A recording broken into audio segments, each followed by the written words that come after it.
Yay. Om Agyanatamarandasya Agyananjana Shalakaya Chakshuan Malatam Jena Tasma Shri Gurave Namaha Gavavushtasapudakam Guru Ganera Shishya Shambhu Shitam Chinchi Chinchi Samashtavena Nipunam Sirupa Patanugam Govinda Bidam Udvalam Bharatanam Bhaktam Vitam Shandanam Bande Vishvaguram Chidavi Bhagavat Premo Hipichapadam Devam Devitram Suchandavanam Balakachalanchitam Sandanandaparam Sarakavaranam Varajipadam Bodhim Sri Shidantaninam Sabhaktala Shitam Sarasvatanam Varam Bandetam Shubaram Marikasanam Yashvaram Sridharam Namam Vishnupadaya Krishna Prastaya Bhutale Swami Shri Bhaktivedanta Prabhupadaya Te Namaha Guru Vagnyam Shirashadricha Shakti Vaishasvarupane Hari Krishna Mantrina Praschicha Prachatarane Visvacharya Pabhayara Devakarana Murtaye Shri Bhagavata Madhuya Gita Jnana Pradayane Gaura Shirupa Shidanta Sharashvarana Shevane Radha Krishna Parampoja Brangaya Guruve Namaha Panchakalpatarubhyascha Kripasundabhayavacha Patitanam Bhavanabhyo Vaishnavibhyo Namo Namaha Jaya Shri Krishna Chaitanya Prabhu Nityananda Shri Advaita Gadadha Shivasari Gaura Bhakta Vrinda Hare Krishna Krishna Krishna Hare Hare Hare Rama Rama Rama Hare Hare. Yeah. So one Gurudev would often say, although we'll go into the explanation of these pranam mantras, the translation you'll become familiar with, still the effect, understanding through the intellect or not, it's still, every mantra has effect into the consciousness and heart of whoever hears. So he would often remind us of that because he was very proficient in quoting many sloka from the Veda. And although some of us have some repository of sloka learning and understanding of different texts, he could quote slokas like the wind.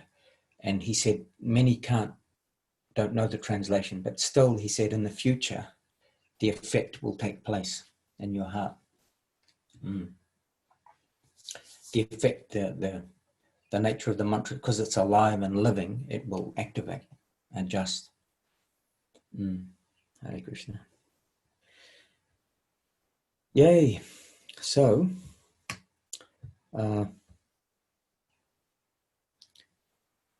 does it begin, the plates from the beginning, just looking at the plates here. Yeah, should we start with plate 1? Maharaj, it seems like there might be on the second page of the PDF, Teachings of Queen Kunti, like an introductory, just one page. Oh, okay. Before this, yeah, just like it's a scan, potentially. I don't know if we should read that first and then move into... Yeah, my Queen Kunti, whatever's going on here, my...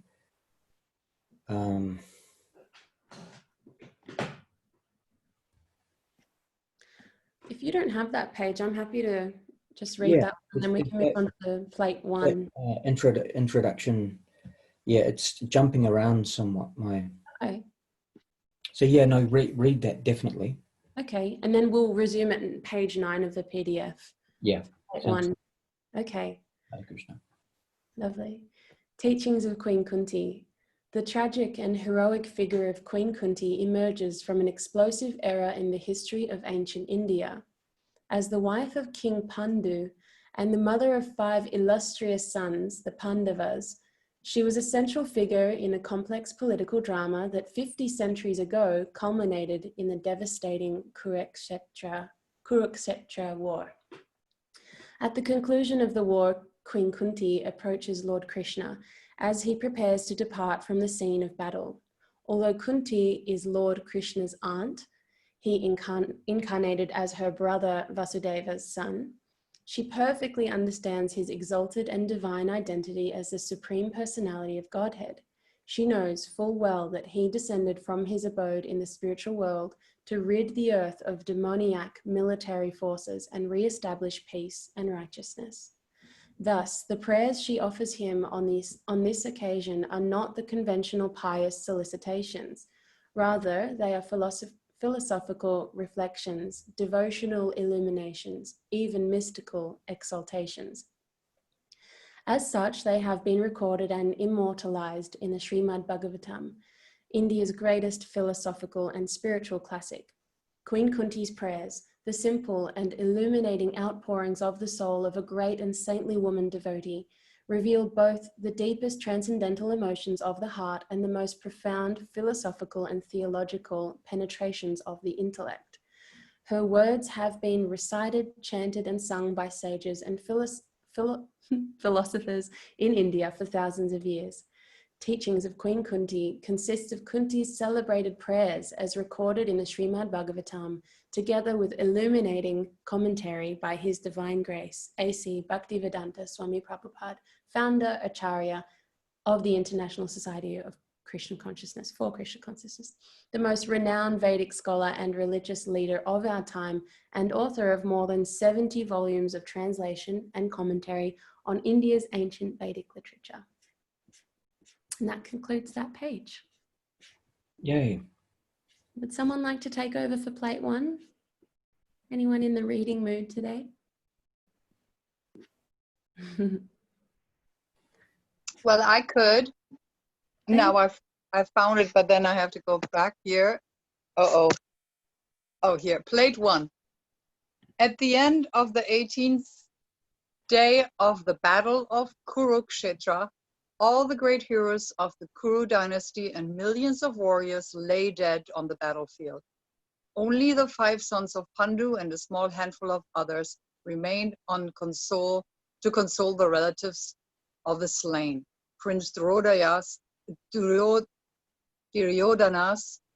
ambitions had been smashed, yet his few surviving followers wished to find him some last revenge. Still, only Ashvatthama was rash enough to carry out the scheme to murder the Pandavas' 5 children in their sleep and thus finish the line of succession. He had expected that this would please his master, but Duryodhana was appalled to hear of the atrocity and died in lamentation. Arrested and dragged to the Pandavas' camp like a bound animal, Ashvatthama was let free only by the astounding compassion of Draupadi, the slaughtered boy's mother, who pleaded for his life. But the shameless Ashvatthama made one more attempt to kill the last heir of the Pandavas, their unborn grandson, and the wound of Uttara, by hurling the supreme Brahmashastra weapon. When he saw the missile flying straight at her, Uttara immediately ran to the shelter of Lord Krishna, who was just about to depart for his capital city. Krishna protected the Pandavas and their mother Kunti from imminent death by stopping the weapon's uncontrollable heat and radiation with his own Sudarshana disc. Having delivered the Pandavas from his last calamity and seeing that all his plans were fulfilled, Lord Krishna was again preparing to leave. For years, Duryodhana had tormented Queen Kunti's family, but Krishna had protected them at every turn, and now he was going away. Kunti was overwhelmed, and she approached Krishna to offer him prayers from the core of her heart. Did you want to take a pause here to discuss the picture we have on this page, Maharaj? Yeah, so this is Queen Kunti here. And yeah, so the nature always of the devotee. So it's actually Leela, this play that it appears that the phenomenal world, the asuric contracted entities play and move around these exalted personalities. But it's to show the glory of the higher, that it's like you see Krishna lifts Govardhan Hill. Krishna is always protecting his own, the divine. And so it shows that in the face of the false ego construct, in the face of the contraction, the rebellion to the higher, love always reigns supreme. You know, love always wins. The good guys always win, as they say. So when Krishna comes to protect, it's a play you see by the suffering, and will come up through the book of the teachings of Queen Kunti. Ultimately, she begins to invite the trouble because she knows Krishna is always close, because she's praying, and also the sincerity. And due to the contraction and the pressure from the outside environment, it attracts a very deep, heartfelt prayers from the devotees. So Krishna is always close to protect. So this example that the indirect is helping the direct. So when the cold is coming, it encourages, let's make the bonfire bigger. So when the Maya comes, the old contractions try to hold us in their patterns, then increase the bhakti. Like that. Hare Krishna. Take a quick moment to welcome my friend Ryan Lambert. He's Australian living in Canada, and this is his first time joining our book club. So thanks for coming, Ryan. I really like your picture, Ryan. Awesome. Thanks very much. I would be more than happy to wear a great Italian-looking suit myself in the future. It's a very old picture. Yeah, no, it's really not. It's very pucker, as they say. Yeah. So Ryan, if you wanted to follow along, I don't know how busy you are right now, but we're on page 11 of the PDF that I just sent you a link for. So okay, yeah, I'm just doing a couple of things as I listen, but I'll jump in when I can. That's perfect. Awesome. Thanks, Gangalila, if you wanted to continue, if you feel.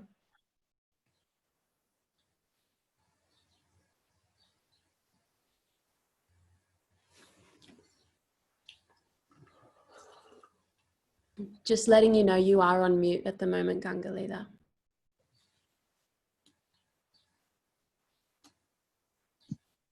Okay, I have to, I'm glad to hear my name because it's still so new. I'm like, really? I still have to tell myself, oh, they're talking to me. It's so awesome. I have to go and find the PDF thing. So I'm, it's tricky here. Yeah, sorry, it's a bit of a handful for you. Let us know when you want someone to take over. No, actually, it's right here. No, sometimes things just slip away from under my fingers here. Plate 2. As Queen Kunti begins her prayers, she immediately reveals her knowledge of Lord Krishna exalted divine nature. O Krishna, I offer my obeisance unto you because you are the original personality and are unaffected by the qualities of the material world. You are exciting both within and without everything, yet you are invisible to all.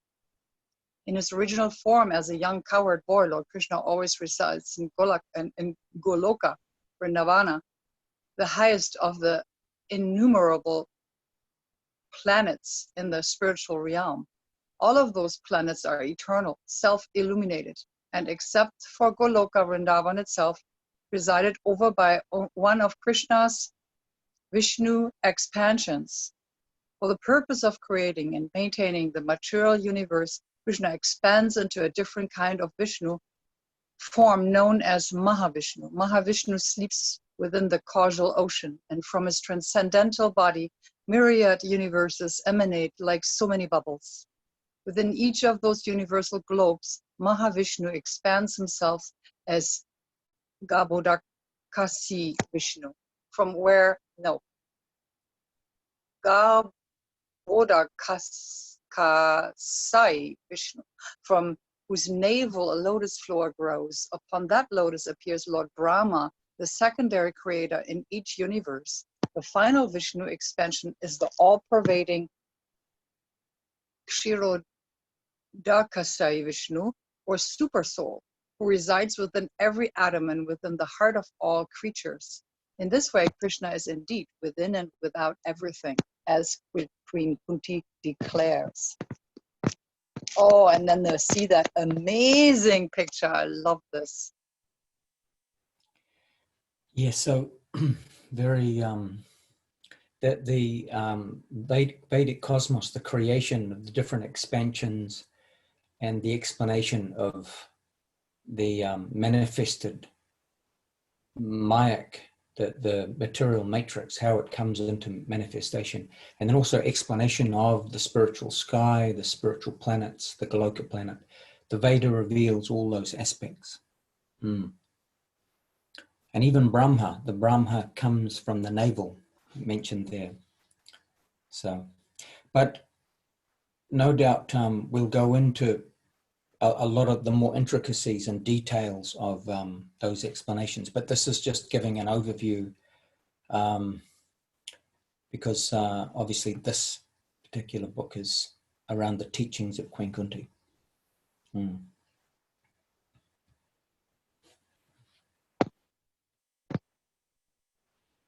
Hare Krishna. All right, plate 3.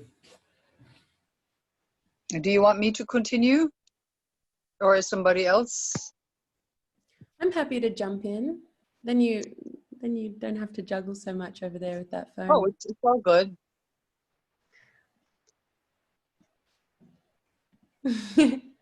Well, maybe maybe we can all read one chapter each today, or a one page yeah, or something like that. Share it around. Yeah. That's a good idea. Okay, cool. I'll take plate 3 if somebody wants to mentally prepare themselves for plate 4. Plate 3. Foolish Duryodhana, maddened by greed for the throne, tried in many ways to destroy his imagined rivals, the Pandavas.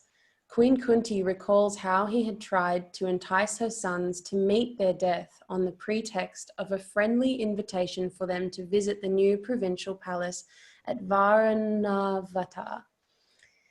Duryodhana's wicked friends had intentionally constructed this building out of combustible shellac and were planning to burn it down in the middle of the night with their enemies inside.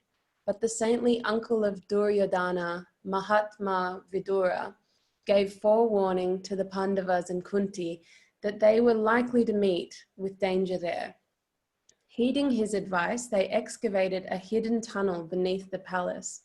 On the night secretly designated for the massacre, he sent them the following cryptic message: "Fire can burn a man's body, but not his eternal soul."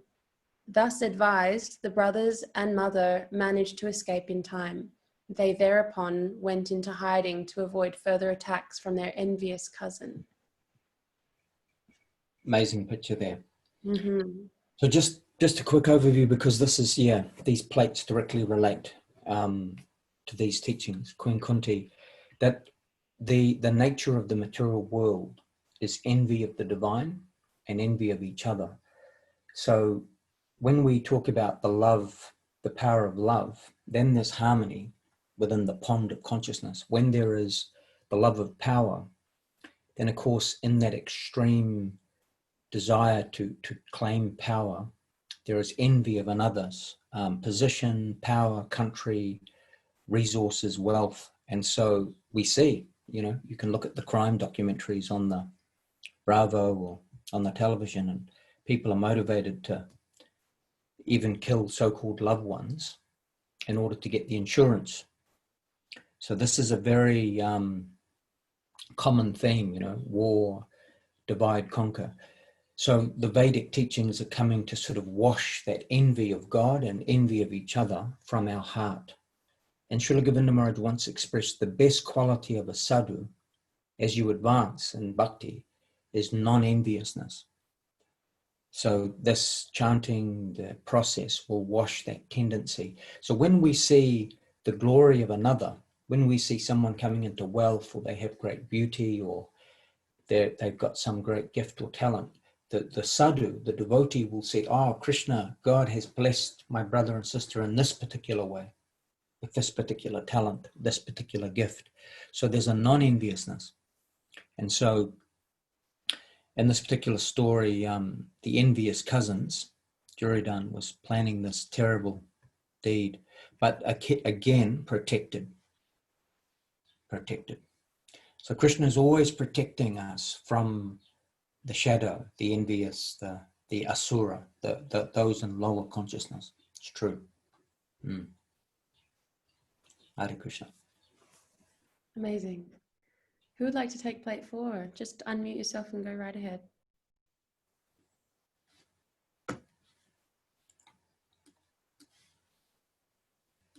I'll go. Okay. Plate 4. Here, Queen Kunti recalls an atrocity that the Kurus, Dhritarashtra's sons, had perpetrated upon her beloved daughter-in-law, Princess Draupadi. Once the Pandavas, Kunti's sons, were invited to a chess match in the royal assembly of the Kurus. Kurus, yeah. Yep. In the heat of the match, the Pandavas made the mistake of placing their wife Draupadi as a bet. Now, if you lose, the Kurus told the Pandavas, Draupadi will no longer be your wife. When the Kurus cheated and won the game, 2 leading Kurus named Karna and Dushashana immediately grabbed Draupadi. Now you no longer belong to your husbands, they told her. You are our property, and we can deal with you as we like. So now let us see your naked beauty. As Dushashana began to forcibly unwrap Draupadi's sari, she tried to hold on to it. But what could she do? She was a helpless woman, and Dushashana was a powerful warrior. So she wept in despair and prayed to Krishna, "Oh Lord, please save my honor." But she was still trying to save herself by holding on to her sari. Then, realizing how impossible it was to save herself in this way, she let go and raised her arms in utter surrender. "My dear Lord Krishna, if you like you can save me, or if you like you can let me be disgraced. The decision is in your hands." Then the Lord responded to her prayers and supplied unlimited cloth for the sari. Dushashana could not come to the end of it, and finally, with heaps of cloth stacked in the room, he became exhausted and realized that he would never see her naked. Pages 37 to 38. So very famous, this, so the honor of the divine feminine, you know, these great, Vaishnavi, I at the end means feminine, servitor, lady. So we see that again, this lower nature, conquering and owning and property, you know, disgracing the noble path by allowing, no doubt, it's pastime how she was somehow or other in this position, but because she was a surrendered devotee to the higher, Krishna gave unlimited sari. So many cases like this we see even in amongst the modern acharyas, many opposing forces trying to disturb, but then Krishna protecting. Many cases like that. And so the power of the higher is always looking after. So, you know, the other day I was watching something and I saw carved into the rock, trust in God. It's true. You're protected. Trust in God.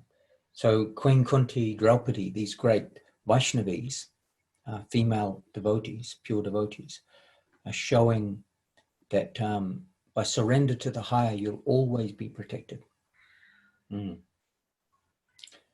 So, and the demigods know this also, that they have an awareness of the Supreme.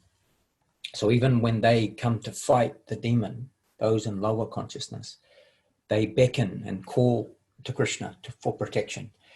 So always the demigods win, the higher wins. It's a play that the asura, those who are in rebellion to God, they think they can win. They think they have this power, that power, but ultimately they get checked in the final moment, just like now, this position of Draupadi. And of course, another point is that when the demons see the power of Krishna, sometimes in that moment, they turn and become surrendered and go, oh yes, I have to give up my nonsense ways, because clearly this personality, Draupadi, she is of a divine nature, and how could I do this? She's being protected. So sometimes by the miracle and protection of Krishna, the demon is suddenly dropping to the knees and turning toward the light toward the not, they're giving up their envy and surrendering. Sometimes this is also the case. Hare Krishna. Plate 5. I think I can continue and do this one as well. Yeah, if there's a pause, if you snooze, you lose. Yeah. You know, move forward. Yeah. Okay. Queen Kunti knew that in reality, Krishna was neither her nephew nor an ordinary family member of her paternal house. She knew perfectly well that he was the primeval Lord who lives in everyone's heart as the Supersoul. Thus, she addressed him as the Supreme Controller without beginning or end, the all-pervasive one. Here, we see how Lord Krishna's all-pervasive Supersoul feature is expanded in the hearts of all creatures. In accordance with each living entity's state of consciousness, Lord Krishna creates many kinds of bodies. Bodies of human beings, animals, birds, plants, insects, and so on. And in the heart of all these innumerable bodily forms, the Lord resides with the living being as the Supersoul. The Supersoul in everybody gives intelligence to the individual soul according... hang on. Sorry.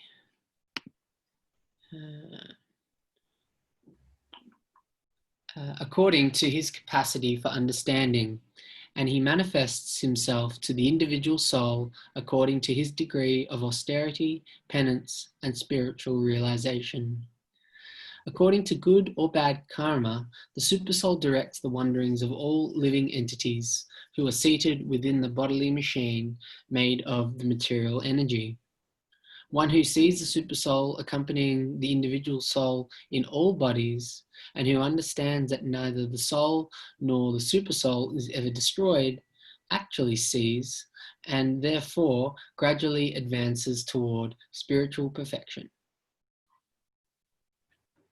Yeah, again, I remember when I first came to Bhakti, seeing these pictures, they invoked such an amazing perspective, you know, the perspective of reality. So the Vedas will not only bring us into the understanding we're spiritual beings, but also that the supreme entity accompanies us. And I think a few classes back, we were reflecting that who records the karma. So it says here, the Paramatma, the Supersoul, directs the wanderings. So you'll see here that the wandering is recorded by the Paramatma.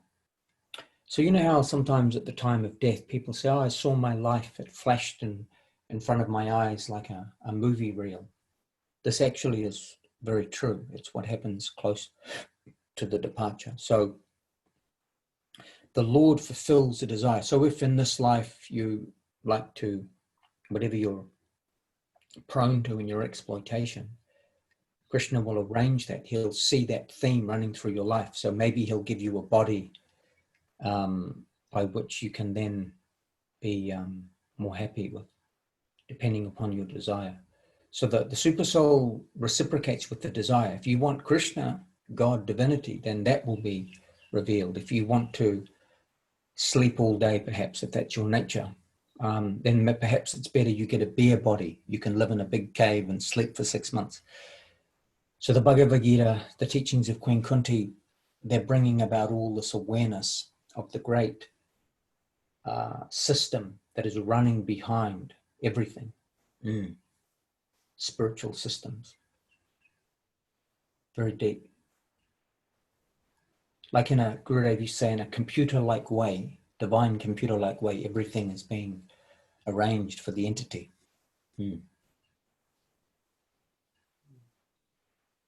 Paramatma. So sometimes called the Chaitya Guru, the Paramatma, so Atma, and then Supreme Atma, Supreme Soul, Super Soul. Also another name, just for those who, another reference is Antajami. Antajami is another name, the Lord within the heart. So the great sages, the great mystics, they see all beings as brothers and sisters. So sometimes in the Christian world, you see there was once a great Christian saint who would talk with the animals. I believe his name was Saint Patrick. No. Francis of Assisi. Yeah, perhaps. I think so. Yeah, one that they made a saint. Apparently, he could talk or commune with the animals.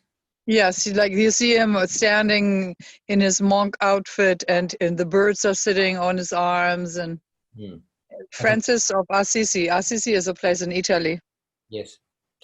Yeah. So that nature, be able to commune and to see all my brothers, my sisters, and we know that Lord Chaitanya Mahaprabhu himself, when he was here on the planet 500 years ago, he traveled through the forest, and in that forest, as he was traveling, he, with his associates, he was chanting Mahamantra, and he was invoking the spiritual nature in all the beings, the deer, the tigers, and the tigers were up on their hind legs chanting with him, if you can imagine. It actually, this seems impossible, but no, for the Supreme Entity, everything is possible. And it's true that those beings in animal forms were being invoked into their true spiritual nature and chanting with him and dancing with him, the peacocks and the birds. Hare Krishna. So many miracles like this, many miracles. One time, many times, there was one story where Srila Prabhupada, there was one cat that would come, and it would, while he was lecturing, he'd be sitting in the asana and with his legs extended. And then one fluffy cat would come and always snuggle up next to his feet. And that cat would do that every day. And then when Prabhupada left, the cat never was seen again. So who was the cat? The cat came. And people wanted to chase the cat out of the temple, the ashram, but he was like, no, let the cat come. The cat would always snuggle up and play with his feet. So no doubt that cat. I think that came up the other day, the animals, how they get benefit. So again, the soul within each being. So all brothers and sisters. So this is why, of course, vegan, vegetarian lifestyle. We love our brothers and sisters in different life forms. We want to respect and honor them. And also share, like if we can, if you see a dog, you can go, Hari Bol, Hare Krishna. Yes.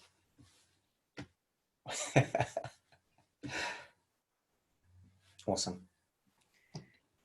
Vasudev, how do you feel about reading a couple of pages for us?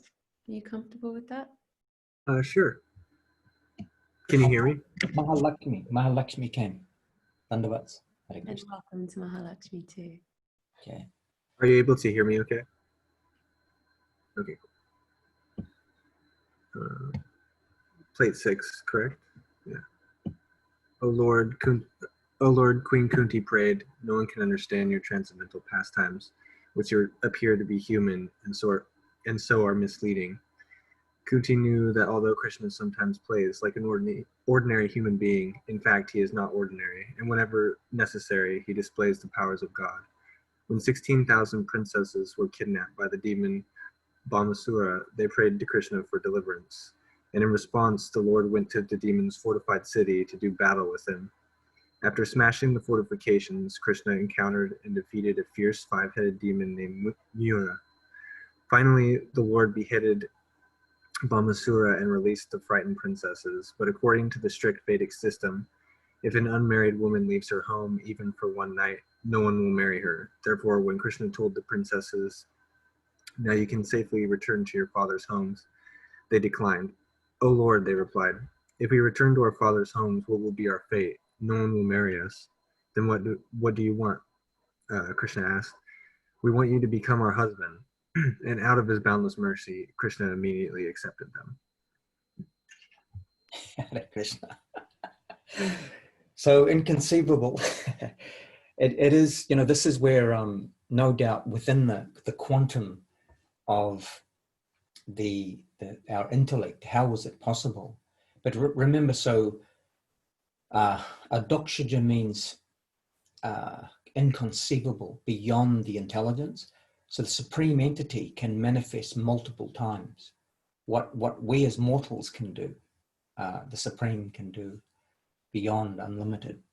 So this becomes a natural shift in consciousness, that we see the sun in the sky, the moon, the planetary systems moving. So for the Supreme Being to take on how many? 16,000 princesses. This is of course possible. And it's very interesting because our notion or understanding of God, the Supreme, is as someone we give reverence to and we honor, that God is the creator, but also God is the supreme enjoyer. And we also, if we choose, can enter into a relationship where we become the girlfriend, we become the princess. You can become the friend. So the relationships that exist here exist there, but in perfection. So Krishna, God, divinity, is at the center of all relationship. So for those 16,000 princesses to have the Supreme Being, that's the ultimate husband, the ultimate man, the perfected husband. So no doubt in time, these conceptions, this revelation is revealed, but it will come into a proper adjustment and understanding in time. So Bhagavan, God, is all powerful, all merciful, all loving, all sweet. So what is impossible for, what appears impossible for man is possible with God. And even Napoleon Bonaparte, he said the word impossible should be omitted from the dictionary. So even he, as a great general, was thinking, why impossible? Everything is possible.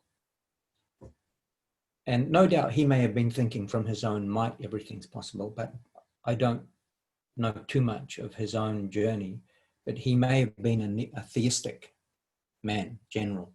So perhaps his belief in God made that awareness come. Napoleon Bonaparte. Impossible should be omitted from the... Sorry, did Srila Sridhar Maharaj also say, impossible is only in a fool's vocabulary or something like that? Yes. Yeah, it's a word in a fool's dictionary. So you see, because like even we see the atom was split by Rutherford. It seems impossible. How was this possible? So Krishna says in the Bhagavad Gita, I am the intelligence in man. So even in this world, like you go on YouTube and you see these guys doing somersaults on motorcycles, many things like that we definitely couldn't conceive of, humans are doing. So if humans are doing incredible things, then the Supreme Creator, of course, everything's possible. So that awareness it will come. It's just like 100 years ago, if you were to say to someone, hey, listen, I'm going to talk to you on my device and we're going to see each other. They'd go, what?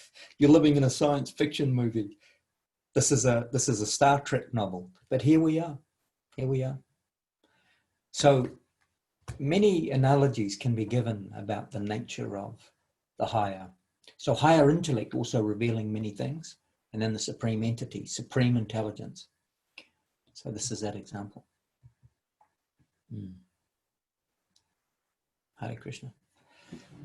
Thanks, Maharaj. Shall we continue on to plate 7? I can read that one. Awesome. Thanks, Chandrika. Okay. Queen Kunti was somewhat bewildered by Krishna's human-like pastimes, especially his childhood pastimes in Vrindavan. For example, the cowherd boys of Vrindavan were able to play with him just as if he were an ordinary human child. Of course, neither they nor Krishna were ordinary boys. The great sages who took birth as Krishna's friends had spent many, many previous lives performing severe penances and austerities. Thus, when Krishna appeared in Vrindavan, India, some 50 centuries ago, they were awarded the greatest, possible benediction, the opportunity to play with the Supreme Personality of Godhead on an equal level. By Krishna's special mercy, they did not know that he was the Supreme Personality of Godhead.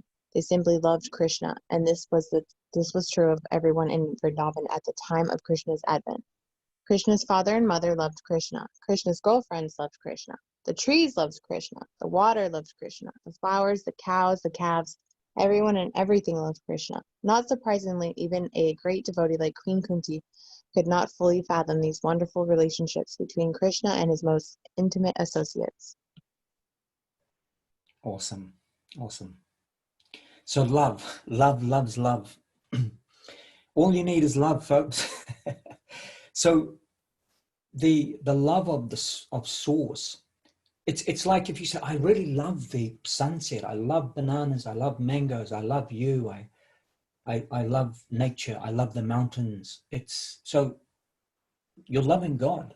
God, the creator, has manifested all these the fact that we can even love each other or have friendship, or that's because it exists in the creator.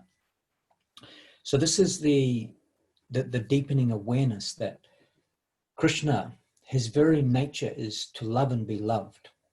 And so multiple relationships can be there, unlimited friends, unlimited lovers, unlimited parents. He can manifest unlimitedly to have unlimited parents. So Krishna is always at the center. He loves love. So learning to love the higher, then the higher will open up and fully love us. Now, incredibly, even without us being conscious and loving the center, source, the supreme entity, still look how we are loved here. We're in a conception of separate consciousness, apparently, but here we're still being looked after. Even those who are anti-God are looked after. Those who are anti, they're being given their life, the sun, the moon, the stars. They're being supported even in their rebellion. So imagine if the soul gives up its rebellion and really loves the higher and is in great gratitude for creation, for the other brothers and sisters, for the earth that we live upon, then Krishna will reciprocate and reveal more. So this is where it is true. Love is unconditional from the higher. So we're loved. And you can see how we're loved. We're supported, aware or not aware of the higher. So when we're open a little to that relationship, Krishna will come, take one step toward the higher will take 100 towards you. And no doubt these book clubs are that process, actually, because these great Vedic masters are educating us in the science of self-realization, the science of the potential of love. And in bhakti, you can feel that wave, that sweetness, that nurture, that love through the Mahamantra, through each other, through the masters. The whole thing is it's a love festival, basically. And Krishna loves loving. Maharaj, can we feel this without knowing it's bhakti? Can we have experiences like what you're explaining now, but not give it that name, but it's the same thing? Yes. Yeah, because this was something very mystical that Srila Govinda Maharaj revealed, even conscious or unconscious that it's Krishna. When we were children, we had some glimpse of what was bhakti. And we glimpse, like when we have the experience of falling in love, or when we see something amazing or beautiful in the world, it is Krishna, actually. So in the Bhagavad Gita, it's expressed, what we see in this world is but a spark of my splendor. So of fish, I am the shark. Of bodies of water, I am the ocean. Of sounds, I am the Om. I am the power, the splitting of the atom. Oppenheimer said, there is the great supreme, the God particle or the antimatter particle. When you split even the atom, the light of a sun is manifested. So yes, we've all had some feeling of divinity, but we've not been able to put our finger. What is that feeling? What is this potency or power or feeling beyond me? And we see, in the amazing potency, even in the phenomena we live in, there are so many energies moving around us that are way beyond the human spectrum. So that is God, that's Krishna, that feeling. So for divinity to be revealed to us and for us to search for divinity, as soon as you're a little open to search, it's coming for you. That great truth will come for you. Actually, it's here upon us. It's with us. The fact that we're even discussing this topic, we're all invited. this in. You know, who am I? What is the supreme? It's like when Neo, you know, what is the matrix? What is the matrix? Brahmashishnasha. Then Morpheus is coming. He's coming to, reveal. But not only the nature of the matrix, but beyond the matrix, the spiritual sky, the spiritual realm. So this knowledge has always been present, but sometimes hidden, and given by the great mystics, yogis, masters of bygone ages. And Christ, of course, Jesus, Lord Jesus, who is prominent in the Western sector, he came to reveal something of this great wisdom. But he said there were many more things I needed to tell you, but you were not ready. So that's the rest of the installments are coming, no doubt. Hare Krishna. Does anyone want to make a comment or ask a question before we keep reading? If not, I might take the next page. And one quick thing, see, Krishna is playing. He loves to play. So entering to the eternal self-realized state, you'll play forever with the supreme love. No more work, folks. No more turning up at 8 o'clock. No more smokos, as they say in Australia. You can be playing like this forever. As a friend, as a lover, as a parent, as a servitor, what you like on offer. Hare Krishna. I did have a question actually, just from, I forgot to ask earlier, from the plate 2 image. I was just curious, Lord Krishna has his hand sort of like pointed like through a kind of a hole in the sky. What is that supposed to represent? Oh, this is Krishna. See the big lotus, and everything's emanating from that light. That there is the spiritual sky. So the golden planets, they're called Vaikuntha planets. The supreme planet is called Goloka Vrindavan. Goloka means the plane, the planet of the cows, divine cows. And he's standing there with the staff, right? And then somewhere there'll be the flute. So this is the supreme planet, Goloka Vrindavan. And in that planet, all the different rasas and relationships are possible. And in that realm, there's no time, there's no birth, no death, no old age, no disease. It's those beings there are perfected in full self-realization. And so in the other planets, the spiritual planets, it's more the relationship of awe and reverence to the supreme entity. So the other day we were talking about Yoga Maya. Yoga Maya is the potency by which all the residents of that realm forget that Krishna is God. That they're in a state of consciousness where no, Krishna is just my friend. So this is the Vrindavan, called sometimes Vrindavan or Goloka Vrindavan. And where you see the incarnation of Vishnu in the four hands with the club, emanating from the pores of the skin are universes, material universes. So the cloud that you see is covering, that's the matrix. So the matrix is only a small portion of the manifested creation. And inside each universe is another expansion. And we live inside one of those bubbles inside the matrix. They're called multiverse. So where Krishna is, that's the spiritual sky. Like that.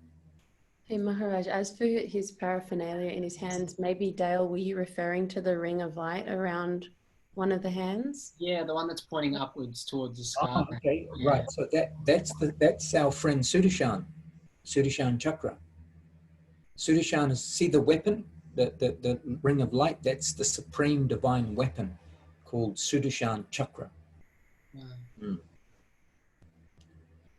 Yes. Hare Krishna.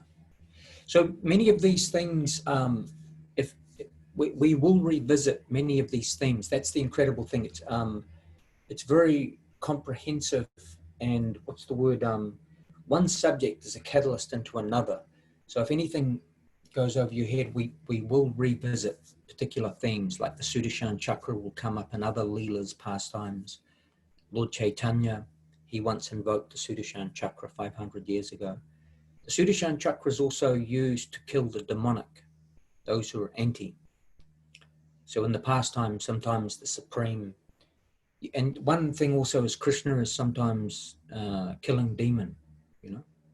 That type of death, killing of demon, of course, is divine, to get rid of the contracted consciousness. But God is death also anyway, so everyone meets death. But death is the transmigration, but the Sudarshan chakra is the divine sacred weapon that is used sometimes on the naughty ones. One thing though, if you get struck from that weapon, you get liberation. So anything that comes from that level is all auspicious from Krishna. Anyway, many subjects, that could be another whole class in itself. So, and then the conch, the club, and then the lotus flower, Vishnu, Narayan. Hare Krishna. All right, so what plate 7 is it? Plate No. 8, actually, on page 23. Yes. Okay. With maternal affection, Queen Kunti here remembers another of Lord Krishna's bewildering pastimes. One day, the Lord, playing just like a human child, spoiled the stocked butter of Mother Yashoda by breaking the pots and distributing the contents to his friends and playmates, including the celebrated monkeys of Vrindavan, who took full advantage of the Lord's munificence. I've never had to say that word before. Your mother Yashoda saw this, and out of her pure love, she wanted to make a show of punishment for her transcendental child. She took a rope and threatened to tie him up, as is generally done with ordinary children who have been naughty. Seeing the rope in her hands, the Lord bowed down his head and began to weep, and as tears rolled down his cheeks, they washed off the black ointment smeared around his beautiful eyes. Because Queen Kunti felt maternal love for Krishna, she adored this image of him. But because she knew Krishna's supreme position, she was amazed that although he was feared by fear personified, he appeared to be afraid of his mother, who wanted to punish him just like an ordinary child. In this particular pastime, Mother Yashoda is trying, saying here, Mother Yashoda, right, is trying to tie him. In this particular pastime, she had so much rope, and every time she tried to tie his hands for being naughty, because he was, running loose, breaking pots of butter, because in Vedic culture, they used to store the cheese and the butter, and he was breaking them all, which is like months of supply. And so she thought, okay, we need to tie him up. But this type of tying and this type of leela, of course, in modern perspectives, you could go up for child abuse, no doubt, tying children up. But when she would tie the hands of the supreme entity, the rope would always be 2 fingers too short. And then she would get more rope and try and tie him up. So it was a leela to show that although she's in the mood of a mother, Krishna would mystically play and allow himself not to be tied. So the punishment that's coming from Mother Yashoda is considered an expression of love. She's actually wanting to punish him because the future service, she wants to serve him the cheese and the butter in the months ahead. She's concerned for the future service and then wanting to restrict his naughtiness. So these are not considered mundane reflections, they're transcendental. And so, but Mother Yashoda finally, she gave up in exasperation because she couldn't tie him up, because who can tie God up? You can't tie God up. So these loving exchanges are no doubt very mysterious, but many pastimes like that, Krishna lifting Govardhan Hill, so many leelas. So through the chanting of Mahamantra, Nam, Rup, the form, the qualities, and then the leela will be revealed. So Mother Yashoda is in a parental relationship with the Supreme. So when there's deep love, Krishna even allows himself to be punished or controlled. It's true even of the guru position. Students that are very dedicated, they'll go, okay, Guruji, we're going this way. And the Guruji will go, okay, we're arranging this meal for you here now. There's no thought or no suspicion. It's just yes, yes. Because by love, you see in your own relationships, through love, you'll allow yourself to be directed, you know. Jenna might say to Dale, hey, you know, we're buying this today. And Dale will go, okay, fine. Many things, all through love. Everything becomes beautified, auspicious. There's surrender to love. But to non-love, no, don't surrender. But to loving, I have a question about that. So it's not like you pick a particular relationship like a parental or being like a lover or so. It can change, right? It changes around. It doesn't have to be like a particular one. So this is the, so there is the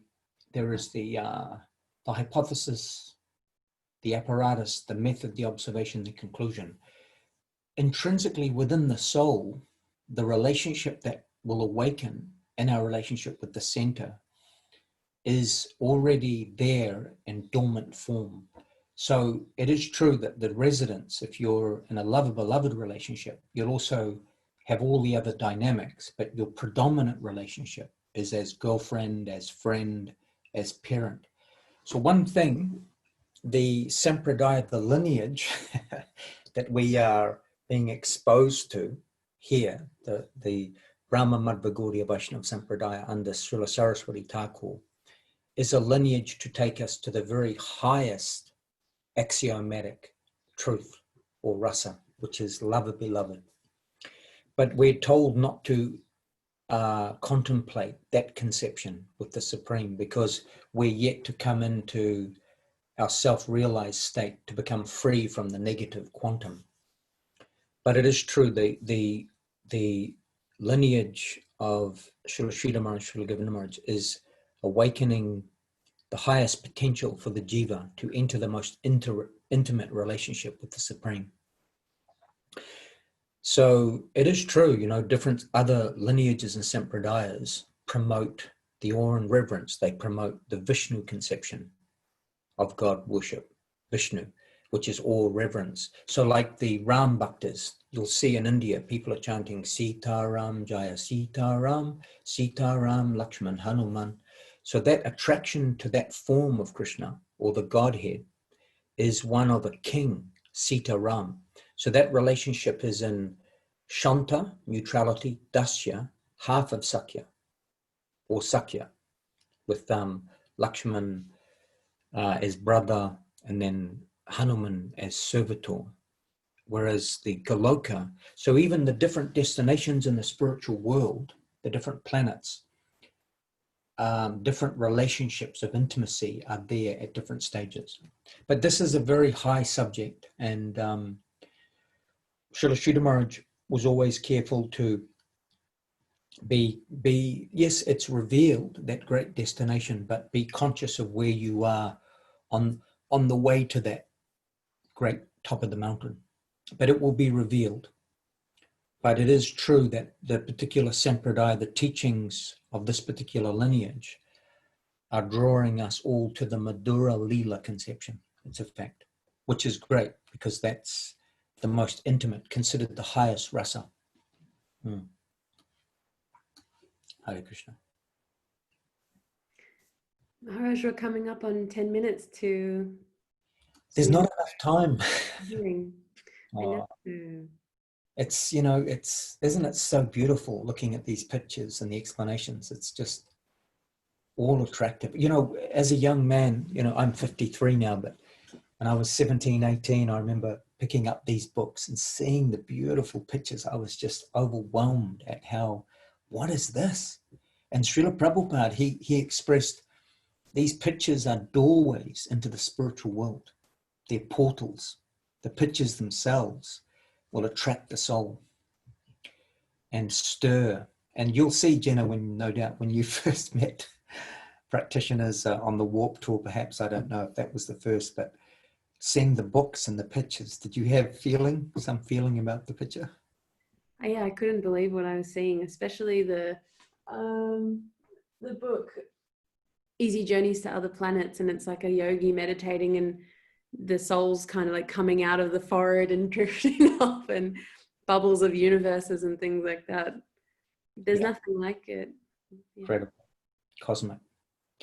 You know, because if you analyze even the counterculture of the 60s, the hippie, all the colors, everyone was wearing tie-dye, that all came from India, from the saris and the colors.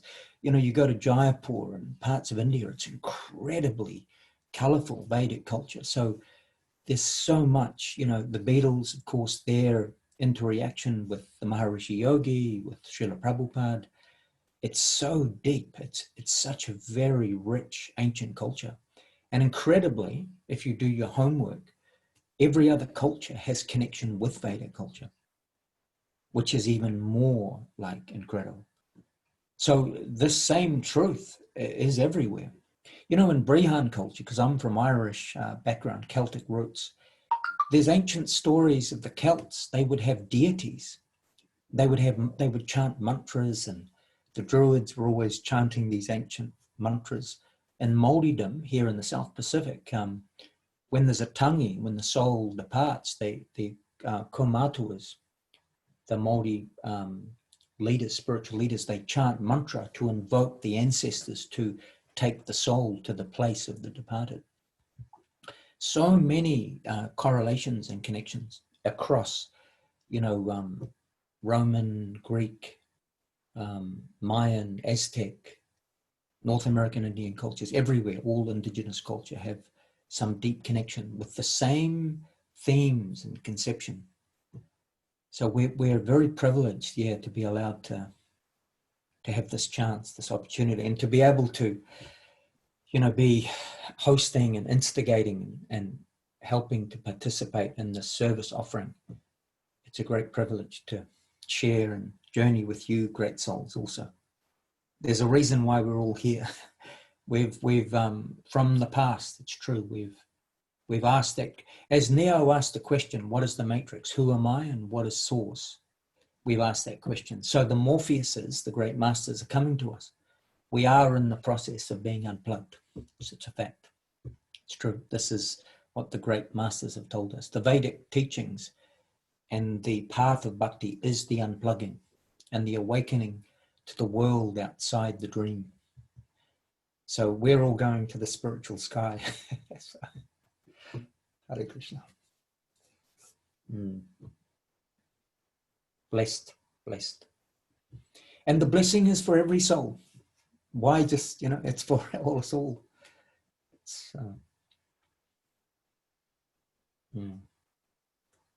beautiful. So any last comments or questions?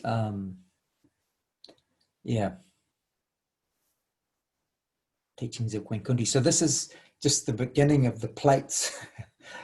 Soon we'll enter into the texts.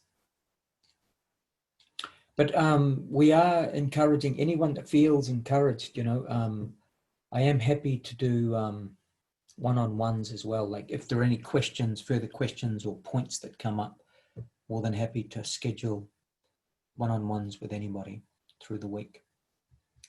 But, you know, do like relate and reflect with each other. This is the very nature of the bhakti field, of the path of bhakti, is to establish love, affection, empowerment, validation, well-wishing nature, and family conception. So to truly have deepening relationships, that's only possible when we come into viewing the essence of what we are, which is we are gold, we're sons and daughters of divinity. So as we relate in our relationships, and truth and love and beauty, Krishna is at the center of these relationships. The relationships will deepen and have great impact, because now your friends, your husbands, wives, brothers, sisters, whatever the roles we play, they'll remind us of the great truth and help us in the ascension, the awakening, the shift to reality, to potential. So Seva Adikora Diya Kuranijadasi. This is why sacred, everything is sacred, and no doubt a privilege. So, we'll all get by with a little help from our friends. If your friends want to see you enlightened and to come to your potential, that's the best. Then that's the true meaning of the BFF, best friends forever. And Krishna is the ultimate friend. So God and his children, we're all parts and parcels of love.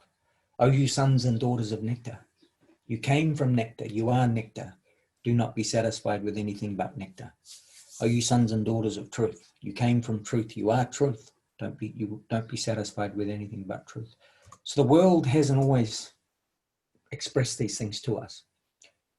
So the great agents of the higher are coming to remind us of this hidden treasures within. Hare Krishna.